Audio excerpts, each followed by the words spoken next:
All righty. Hello, everyone, and welcome to our first live stream. We've got some people joining here, and SpaceX has started their feed, which is what we'll be watching here. And feel free to drop your comments or questions into the chat box there. We're going to be talking about what Above Space is doing, and if there's any sort of technical glitches, let me know as well, because this is a new thing. So here, we'll tune in and listen to what SpaceX is saying for a second here. Of science, supplies, and equipment to the space station and will return with over 4,000 pounds in about a month. After an almost 13-hour flight, Dragon will autonomously dock to the space station on Tuesday, November 5th at approximately 10:15 a.m. Eastern Time. This mission will mark SpaceX's 105th flight of 2024 and Dragon's 5th trip to the station this year. Today's spacecraft will be the first Dragon supporting a cargo mission to fly for the 5th time, and coincidentally, the Falcon 9 booster supporting today's mission will also be making its 5th flight. Reusability is key to everything we do here at SpaceX, and to date, we've reflown Dragon spacecraft on 27 missions and Falcon boosters on 333 missions combined. Dragon is the only U.S. vehicle flying today that can fly round trip to and from the space station, carrying vital supplies and returning safely with critical cargo. The spacecraft flying today may also be the first Dragon to perform initial tests once docked with the station that demonstrate Dragon's reboost capability. These tests are designed to show Dragon's ability to control the station's attitude and altitude, with more on that in just a few minutes. Now, over at the pad, propellant loading began about 15 minutes ago and will complete at the T-minus 2-minute mark. Weather is looking great with only a 30% probability of violating launch weather constraints. The eastern range is green and ready to support, and everything is looking good as we count down to an instantaneous launch attempt at 9:29 p.m. Eastern Time today. With that, let's check in with Joseph at NASA in Houston. Okay, we're not going to check in with Joseph. We'll check in with me.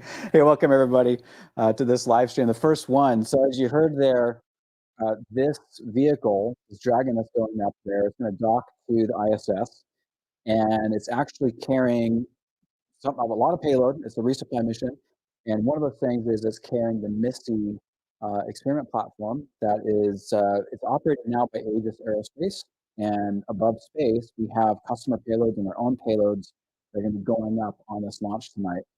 And what they said also is it's going to be up there for about a month, and it's going to bring back about 4,000 pounds of cargo, including our last mission that went up in March of this year. So we had payloads that went up with MISSI 19, and we had a number of our own internal payloads as well as customer payloads. And so that's all coming back. And there's actually some really exciting stuff that is going to be coming back here on that. And so on that flight, we flew a number of samples, which are of materials, for materials testing for our Archimedes platform. And yeah, so Sean's asking here, I'll just drop this up here, he's asking, those results of the first ISS test published? No, so we haven't gotten materials back yet. So this flight that's going up here right now, this is going to swap out the prior MISSI platform with the new one. And so in about a month, it'll return back to Earth. And then from there, it'll be disassembled and we'll get the materials back. And I'll talk about that a bit more in a second, but why don't we tune in here and we can learn about Dragon here for a second. Dragon has 16 Draco thrusters that can be used in space to help navigate the spacecraft to its destination, each providing 90 pounds of force. Dragon's trunk attached below the spacecraft holds solar cells that power Dragon while it's in free flight, and the trunk can also carry unpressurized cargo, which it will be doing today. About 50 seconds after separation, Dragon's nose cone deploy sequence will begin exposing its guidance navigation controls that help Dragon autonomously fly to the space station. The nose cone also houses the docking mechanism that will connect with the station. Dragon has played a significant role in advancing our future in space by safely transporting crew and cargo to and from the space station.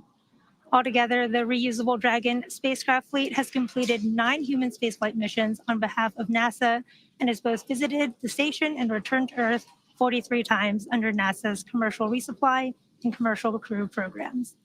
This particular spacecraft has supported 4 previous commercial resupply missions for NASA, including CRS-21, 23, 25, and 28. And launching Dragon to orbit today is Falcon 9, a 2-stage rocket developed and manufactured by SpaceX, known for its safe, reliable, and cost-effective access to space. Just underneath Dragon, we have the second stage of the vehicle. The second stage is powered by a single Merlin vacuum. So they show the pressurized portion of Dragon and the unpressurized trunk.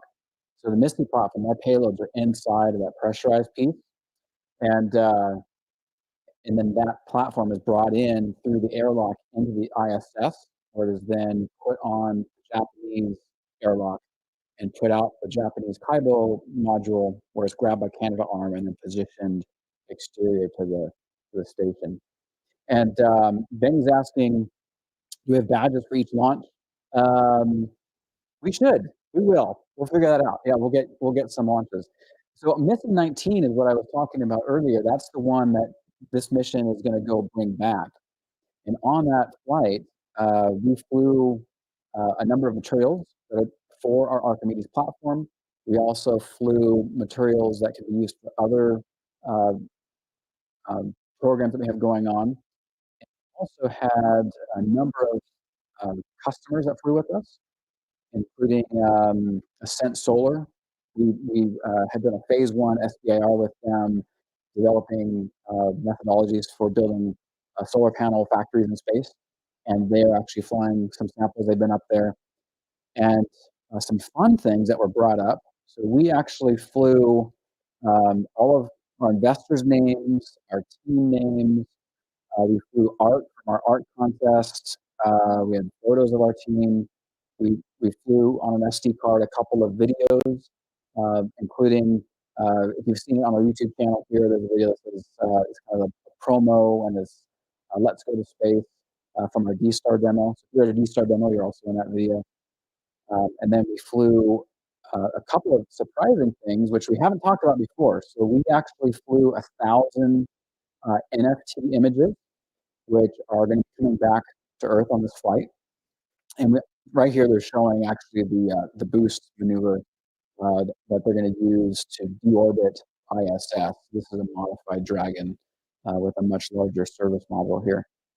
And speaking of bringing back down ISS, that's one of the reasons we're building our stations to provide what is missing. But going back to this, so we've got 1,000 images, and we're making NFTs out of those. And those images were on an SD card. One of the things that we're going to find out is how many bit flips happened. So each of those images, we know what was sent up, and we're going to get back something that's probably been affected by the space radiation. And so those NFTs will be very unique to that. And we also flew up about 1,000 tomato seeds. And we're going to be bringing those back in a month or so. They're coming back to Earth, and we're going to be selling those. And anyone who buys one will have an opportunity, if they want to, participate in a bit of a science experiment. You can try to grow those and we'll collect data on if they're viable or not, or you can just keep it as a momentum of something that went to space on a Bub's first space flight. So both of those NFTs and the seeds will be available on our shop at some point here. And so that's some fun way for all of you to continue to participate in what we're doing. And then here we got some comments in here. Oh yeah, Benny says he's got the first one. So the mission patch, I'm guessing that one is from our first assembly event. And yes, I've actually so my dad, he's got a coat with some Velcro on it, and he's got his patch in there. He keeps asking me when he's going to get an upgrade on next patch. So Benny, you and my dad both want another patch. Let's see, just looking at the comments down here. We got people from all over the place, from Canada, New York, Seattle. See some very familiar names. So here they're showing the docking, and you can see there on the right side, we just saw it there, the Japanese module, which is the airlock where it's going to come out. Yeah, so with the ISS being decommissioned, they're saying 2030, we'll see. but there's a need, for replacements. So that is what we're working on. And then coming up here in February of next year will be the Misty 21 mission, and I'm not sure which resupply that'll be on, but that flight we're actually going to be flying up additional custom payloads. That cargo's already been prepared. It's already been sent to the integrator over at Aegis Aerospace. But we have our investors who invested more than, it was like $9,980, something like that. We engraved your names on the aluminum. There's some aluminum plates that are part of that on 3 different plates. We engraved your names. And I took pictures of those. We sent them out to you. You should have seen that. And those will be up there in orbit for 6 months. Well, outside the space station for 6 months.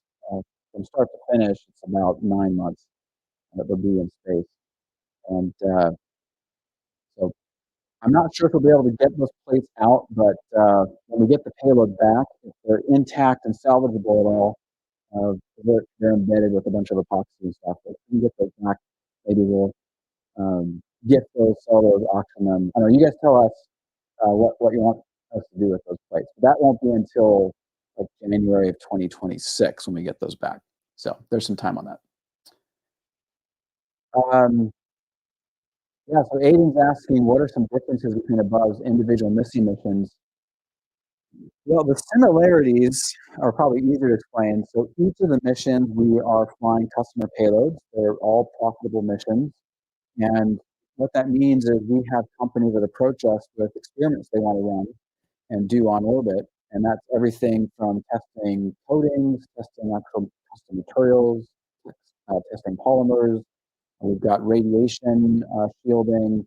We've got some solar panels and some small electronics. And so they come to us with these problems and they say, hey, we want to fly this. And then we figure out how to make that work. So we create the interfaces, the mounting hardware. We have developed a number of NASA compatible and approved mounts for those different experiments. And we just saw ISS there. It's I'm going to point out the Misty platform by too fast. And so then we get all those. We prepare their payloads in our facility here in Huntsville. We have a clean facility for that. And then do all the NASA paperwork for them. We're going to a human-rated station, so there is a lot of due diligence and making sure that everything complies with NASA requirements. And sometimes it's safety, sometimes it's just a PR and a marketing thing. NASA doesn't want to have that thing on the space station. And then those get delivered to the integrator, and then they fly a rocket. So the primary difference between all 3 of the missions is just which customers are flying. And so each of their payloads is a little bit different, right?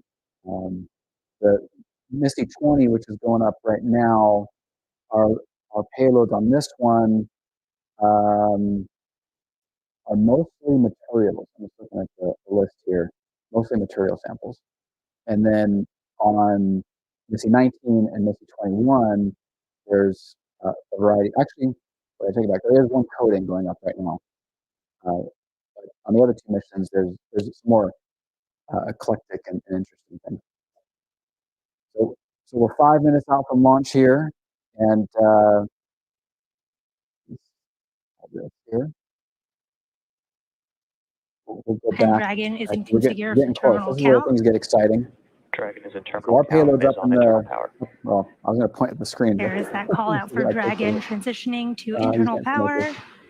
But and ahead of the transporter erector reclining, you'll see the clamp arms just below Dragon begin to open.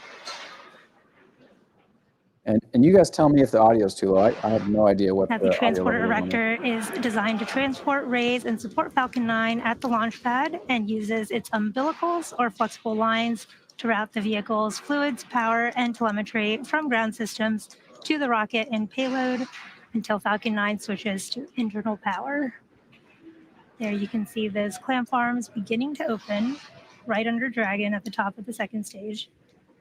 So for the launch back in March, actually, Rhonda Stevenson, our CEO, and some investors and one of the customers that flew on that mission, they were there in Florida for the You should launch. see that truss structure on the right. On countdown, LD Couldn't make for it MD for to this final one pass this check. time, but MD is go for launch. the next one in March or February, try to make it there.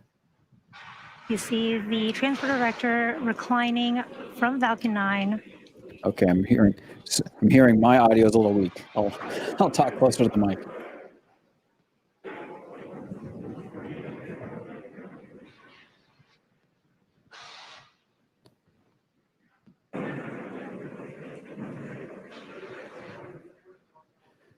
So I'm not sure about you guys, but at our house, watching rocket launches is our. There it is, fully reclining from Falcon 9. Some families watch football games or soccer games. We watch rocket launches. Green and ready to support. If for some reason we are not able to launch tonight, we do have a backup opportunity tomorrow, Tuesday, November 5th at 8:06 a.m. Central Time, 9:06 a.m. Eastern. At this point in the countdown, both the first and second stages are nearly fully loaded with 1 million pounds of kerosene fuel and liquid oxygen.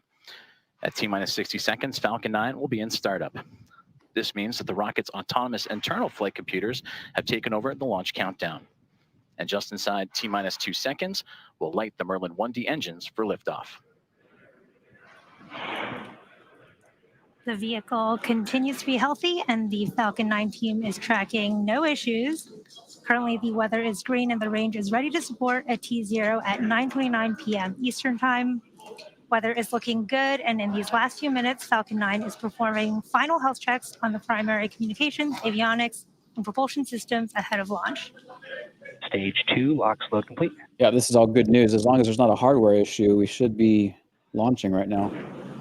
With that, we're hearing the checkouts of the second stage thrust vector control actuators underway and referred to as the engine gibble or wiggle test. And this is when SpaceX moves the nozzles ever so slightly to make sure that the guidance hardware is acceptable for flight. And as Dragon now moves into auto idle, continues those checkouts for the first stage engines, and that happens just seconds before ignition. At the time of launch, the International Space Station will be flying some 260 statute miles crossing the Atlantic Ocean. Yeah, one of the challenging things with these missions is they have to rendezvous with ISS, so their launch windows and opportunities are a lot more limited. When we launch Prometheus next year, you don't have as tight of a window on those launches because you're not trying to rendezvous. With these ISS flights, they've got to do several burns to catch up to ISS and then dock. So they're really watching their propellant when they do these calculations. And Dragon is in countdown. See, Haas knows how to watch a rocket launch. 3 monitors, 3 different shows. We got it down. SpaceX launch director, go for launch. There is that final launch director go. All systems are go for a launch of Falcon 9 and the CRS-31 mission. T-minus 30 seconds.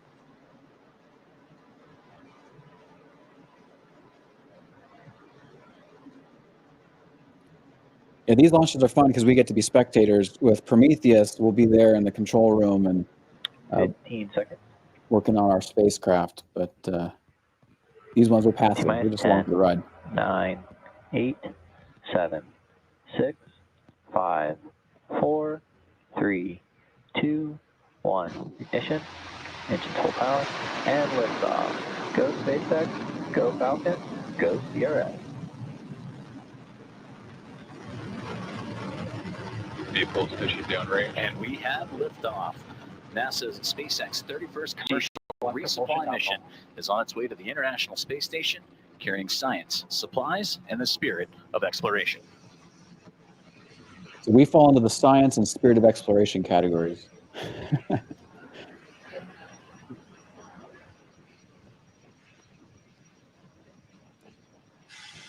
Now, during ascent, we will tilt or gimbal the engines, guiding the rocket into what we call a gravity turn. Now, during this turn, the vehicle is flying both up and horizontally away from the launch pad.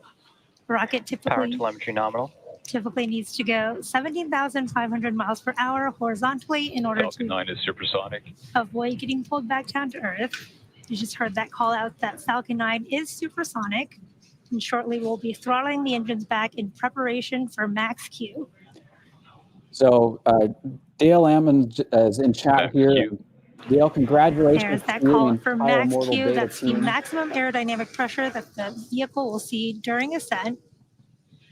And Well, coming up shortly, we will have a few events in quick succession, starting with main engine cutoff, followed by stage separation, second Stage 2 engine chill. engine startup 1, and the boost back burn of the first stage. You just heard the call out for the second stage engine chill, starting in preparation for that engine startup. Yep, so Dale and his company are one of our customers. We are on this just flight. about 30 seconds away from main engine cutoff, where the 9 Merlin 1D engines on the first stage will shut down. Shortly after that, the stage 1 and 2 will separate from one another, and the MVAC engine on the second stage will start.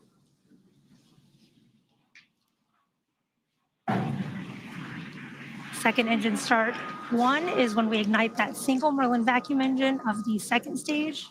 Shortly after that, the boost back burn will start on the first stage. Yeah, it's Benny's saying it's amazing how much power. What I There's find main amazing engine cutoff. Main engine cutoff. is the reliability and how frequently they're able to launch. Stage separation confirmed. Stage separation. Stage 2 startup. Stage 1 boost back startup. And there you can see a beautiful view of the concurrent second stage engine start along with the start of that first stage boost back burn. And really cool views from the second stage engine there and the first stage. And I'm not sure if you guys have watched the shots of some of the crewed missions. Now, if you're just joining us, the first stage on your left is in the middle of its boost back burn, which is the first of 3 burns designed to take the first stage back down to Earth to our landing zone 1. And the second stage is in its burn, carrying Dragon and the CRS-31 mission towards its intended orbit. It's pretty amazing some of the shots I've been getting from the second stage looking up, or the first stage looking to the second stage as it drifts away, and just knowing there's people on that. Pretty exciting stuff. But Stage 1 boost back shutdown. There is the end of that boost back burn. Again, that was the first of 3 planned burns of the first stage. And in about 3 minutes, there will be 2 additional burns, the entry burn and the landing burn of that first stage, to bring it back down to land at landing zone 1 at Cape Canaveral. And Sean's right. These launches We are quickly. at T plus 3 minutes and 55 seconds here in today's mission. CRS-31 is SpaceX's 105th launch this year, and we are coming up on the entry burn and then second engine cutoff of the second stage. Now, the entry burn is slated for a little over 2 minutes from now at the T plus 6.5 minute mark, and you should see that on your screen when the first stage performs it. And for that entry burn, we relight 3 of the 9 Vehicles M1D. are on a nominal trajectory. You heard that call out. Vehicles are all on a nominal trajectory. And again, for that entry burn, we will relight 3 of the 9 M1D engines, starting with the center E9 engines, followed shortly after by the E1 and E5 engines, which are on either side of it. And this burn will slow the vehicle down as it passes back into the Earth's atmosphere. And the reason we need to perform this entry burn is we need to slow down to reduce re-entry forces, which helps us to recover and reuse the first stage. You can see the second stage in the lower right-hand corner there is about 10,000 kilometers per hour. You can follow along on the bottom left and right hand of your screen for the speed and altitude for the first and second stages, respectively. I'll mute her for a second. So the ISS is going around 28,000 kilometers per hour. So it's got to do these successive burns.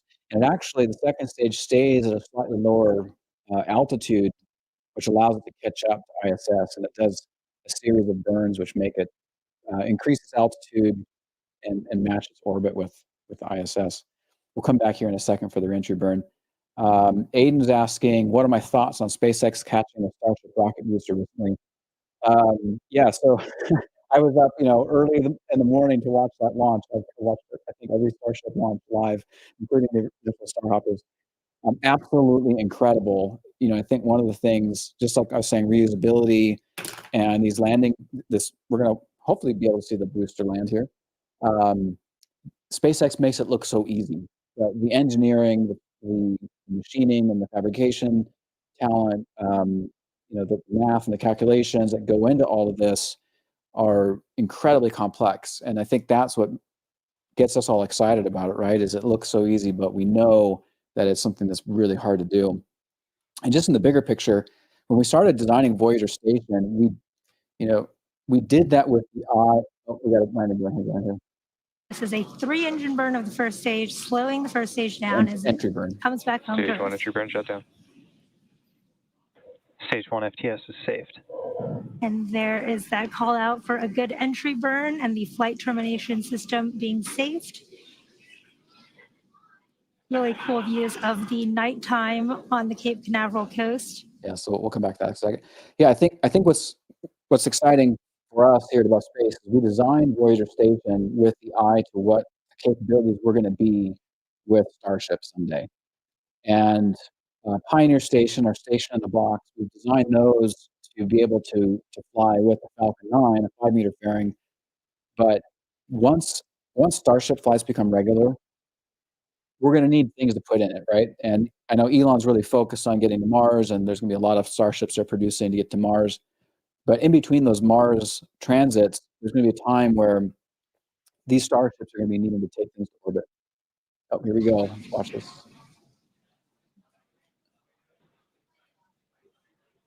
Stage 1 landing leg deploy.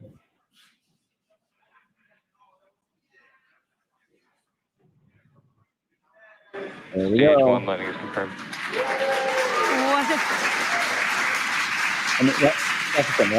What a beautiful view of Stage 2 that terminal guidance. first stage landing. And with that landing marks SpaceX's 360-second recovery of an orbital class rocket, including the first stage landings for Falcon 9 and Heavy. And what's amazing is they've done 300, whatever the number was that was said, landings, and they're still the only entity, government company who has done orbital reentry landings like this.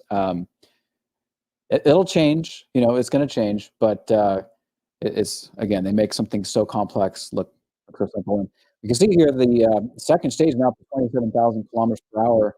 They're within probably plus or minus 1,000 kilometers an hour of where ISS is right now. So they're just about there.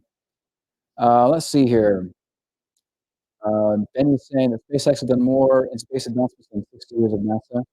I think maybe not, right? Because SpaceX is building on the foundation of those 60 years of NASA. And I think the pace of SpaceX's innovation and their advancement definitely is outstripping what NASA has done, with the exception of the Apollo era, right? In the Apollo era, they were making significant milestones and advancements. We forget that there were multiple Apollo launches happening within, a multi-year period. NASA was really moving back in the days. But everything that, NASA has learned about orbital mechanics and about rocket engines and about all the processes, also like the ground ops and payload ops. SpaceX has to build upon all of that. And so just like we've seen with computers and semiconductors and really any sort of technology, there's this initial period where it seems like things are moving slowly, and then it just takes off. I'm not in the camera here. Takes off, right? I think space is growing now. Space technology is developing on an exponential curve, where we were on that flat spot for a long time, and now we're seeing all of that foundational work bearing fruit. And I think it's on us, everybody on this call, companies like Dale's and mine and others who are, I say mine, speaking of something above space, and many of you are investors, so our company, right? It's on us to keep that momentum going, not just rely on SpaceX or Blue Origin, but there's going to be thousands of companies doing things in space. We're building off of what SpaceX is doing as well, because of this reentry capability and reusability capability. launch costs are significantly lower than they were during the shuttle eras or the Apollo era. And that allows us to do these sorts of missions. So Dale's asking, will NASA have coverage of the EVA to Mount Misty? Yes. If you go to NASA TV, they have a live stream 24/7 of, I think it's pretty much 24/7 of what's happening on ISS, and they will show not what's necessarily happening inside. I don't think they're going to show unloading all the cargo from Dragon. They haven't in the past. But when they do the Canadarm operations and Misty leaves the Kaibo airlock, they will live stream that, or at least they have in the past. So I have reason to believe they will in the future. I'll just tell you though that you're going to be watching it for several hours.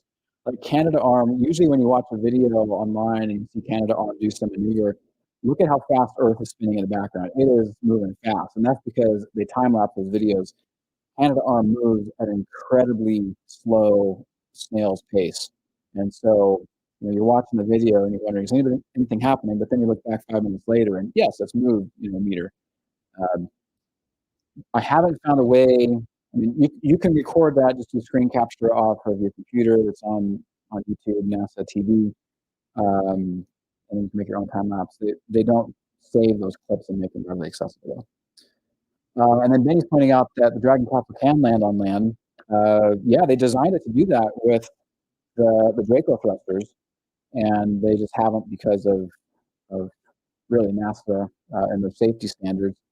But and you're probably up on this, Benny, but they did recently do a test, and they got certification to use the Draco thrusters for emergency landings when the parachutes aren't available. And they do use the Draco landings as part of the escape system. So, and with the exception of the space shuttle, most, and I'm hesitant to say all, but almost all crewed vehicles have some sort of rocket escape system where it can lift the capsule off and land it in case there's a malfunction on the launch pad.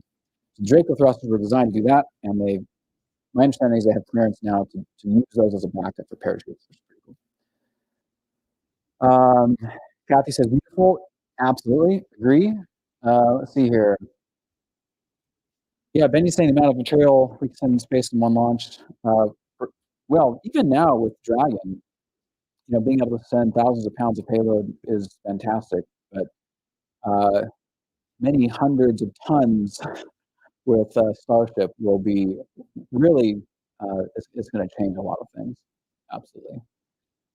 Blair's asking what would launch vehicle be for Prometheus. Right now we've got a OSA with SpaceX for Falcon 9, Falcon 9 rocket. Let's see here. Scott's asking, when will we have another Investors Day in Huntsville? Good question. We should soon. Probably not before the end of the year, but yeah, let's figure that out. Let's do it. And Benny's asking, or he's mentioning, I'm guessing you're talking about a great cost for the progress that NASA made. Yes, absolutely. But that's also the case with technologies as well. The cost decreases. If you try to buy a personal computer in 1986, right? The amount of computing power you got and the cost was significantly different than what we get today, right? Like we all know that the Apollo missions, my cell phone here has more power than the computer on those computers, and they cost a whole lot more. But let's see here. Yeah, so Dale, I'll pop up your comment here. It says, if it's interest to your viewers, Immortal Data is testing an early sample of its re-entry material. First step is exposure to the environment. And if you haven't checked out what Immortal Data is doing, it's an interesting mission they're on. They're essentially, and Dale, I'm going to try to summarize this, and I'm sure I'll get something wrong, so feel free to drop in the comments. But essentially, my understanding is Immortal Data is working on black boxes for spacecraft, and so basically flight recorders to where it's recording all the telemetry and data, and then that would survive if the rest of the vehicle didn't. and then you get that data back. So, oh, and here they're showing the trajectory of and the burns for the Dragon capsule. So you can see here the altitude is dropping. That's because they're in an elliptical orbit. And so then when they're at the, if Tom Spilker's on this call, I'm talking about orbital dynamics, and I know I'm going to get something wrong, and Tom will correct me. But you know, they're doing those burns at the top of those orbits, and then they'll move to a close elliptical orbit and then a co-elliptical orbit, which is matching what ISS is doing, and then they'll approach the station. And when you're doing those rendezvous and proximity operations, there's a couple of waypoints where they stop and they do checks to make sure everything's good. And that's what happened if you're following the whole Starliner controversy and what happened with Boeing's vehicle.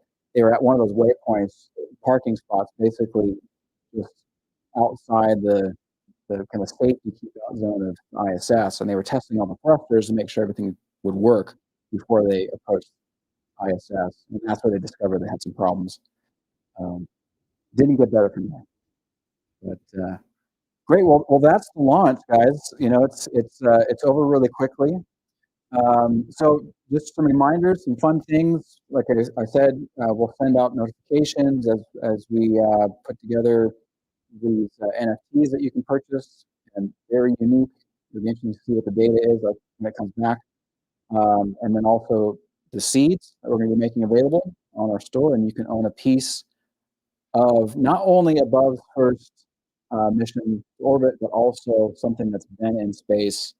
And if you want to, you can grow it and be part of that science experiment. And sorry, audio not too good. I wonder. So this is an experiment. Let us know if you want us to do these for future things. When we do Prometheus, definitely do a live stream of that, and then the next Missy one, in the start of the year we'll do one.